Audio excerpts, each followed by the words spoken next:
আসসালামু আলাইকুম আরহামতুল্লাহি আবরাকাতুহু। সম্মানিত দর্শকবৃন্দ, আজকে আমি আপনাদের সামনে এমন একটি টপিক নিয়ে উপস্থিত হয়েছি যেটা অত্যন্ত কমন এবং অনেকেরই ঘটছে এই বিষয়টি, এই সমস্যাটি। তো মায়োপিয়া বা চোখে কম দেখার কারণ এবং লক্ষণ ও প্রতিকার সম্পর্কে আপনাদের সামনে আলোকপাত করতে চলেছি। তো চলুন শুরু করি। আজকের এই গুরুত্বপূর্ণ আলোচনায় আপনাদের সবাইকে স্বাগতম। আজ আমরা এমন একটি সমস্যা নিয়ে কথা বলবো যা দিন দিন আমাদের সমাজে, বিশেষ করে শিশু ও তরুণদের মধ্যে খুব দ্রুত বাড়ছে। আর সেই সমস্যাটি হলো মায়োপিয়া বা দূরের জিনিস ঝাপসা দেখা। প্রিয় ভাই ও বোনেরা, মায়োপিয়া এমন একটি চোখের সমস্যা যেখানে আপনি কাছের জিনিস পরিষ্কার দেখতে পারেন কিন্তু দূরের জিনিস দেখতে কষ্ট হয়। অনেক সময় আমরা দেখি কেউ দূরের কিছু দেখার জন্য চোখ কুঁচকে তাকায়, এটাই মায়োপিয়ার একটি সাধারণ লক্ষণ। এখন প্রশ্ন হলো, এই সমস্যা কেন হয়? প্রথমত, যদি আমাদের চোখের গঠন স্বাভাবিকের চেয়ে একটু ছোট হয় বা লম্বা হয়, তখন আলো ঠিকমতো চোখের ভেতরে ফোকাস করতে পারে না, ফলে দূরের জিনিস ঝাপসা দেখা যায়। দ্বিতীয়ত, বংশগত কারণ। যদি বাবা মার কারো এই সমস্যা থাকে তাহলে সন্তানের মধ্যেও হওয়ার সম্ভাবনা থাকে।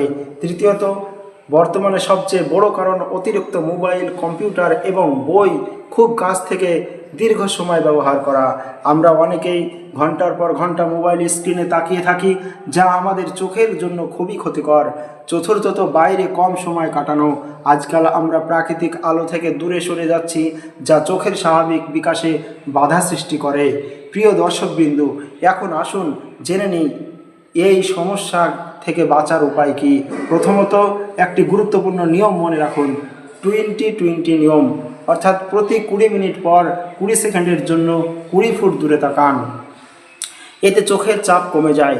দ্বিতীয়ত, মোবাইল স্ক্রিন ব্যবহারে সতর্ক হন। অন্ধকারে মোবাইল ব্যবহার করা একদমই ঠিক নয়। তৃতীয়ত, প্রতিদিন অন্তত 1 থেকে 2 ঘন্টা বাইরে কাটান। মায়োপিয়া থেকে বাঁচার উপায়, 20-20 নিয়ম মানুন। প্রতি 20 মিনিট পর 20 সেকেন্ডের জন্য 20 ফুট দূরে তাকান। মোবাইল স্ক্রিন কম ব্যবহার করুন, বিশেষ করে অন্ধকারে মোবাইল ব্যবহার এড়িয়ে চলুন। বাইরে সময় কাটান। প্রতিদিন অন্তত 1 থেকে 2 ঘন্টা খোলা বাতাসে থাকুন। সঠিক আলোতে পড়াশোনা, অল্প আলোতে বা খুব বেশি উজ্জ্বল আলোতে পড়বেন না। চোখের সঠিক দূরত্ব বজায় রাখুন। বই বা মোবাইল চোখ থেকে অন্তত 25 থেকে 30 সেমি দূরে রাখুন। নিয়মিত চোখে সমস্যা হলে দ্রুত ডাক্তারের পরামর্শ নিন।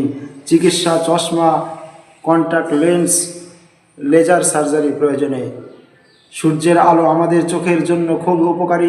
চতুর্থত, পড়াশোনা করার সময় সঠিক আলো ব্যবহার করুন এবং বই বা মোবাইল চোখে থেকে সঠিক দূরত্বে রাখুন। পঞ্চমত, চোখে কোনো সমস্যা মনে হলে দেরি না করে ডাক্তারের কাছে যান। প্রিয় ভাই ও বোনেরা, মনে রাখবেন, আমাদের চোখ আল্লাহর দেওয়া একটি অমূল্য সম্পদ, অমূল্য নিয়ামত। তাই এর যত্ন নেওয়া আমাদের দায়িত্ব। আল্লাহ তাআলা আমাদের সবাইকে সুস্থ দৃষ্টি দান করুন, আমিন। ভিডিওটি ভালো লাগলে একটি লাইক এবং একটি কমেন্ট এবং একটি শেয়ার করতে ভুলবেন না এবং গুরুত্বপূর্ণ বিষয় জানতে আমাদের চ্যানেলটি অবশ্যই সাবস্ক্রাইব করুন।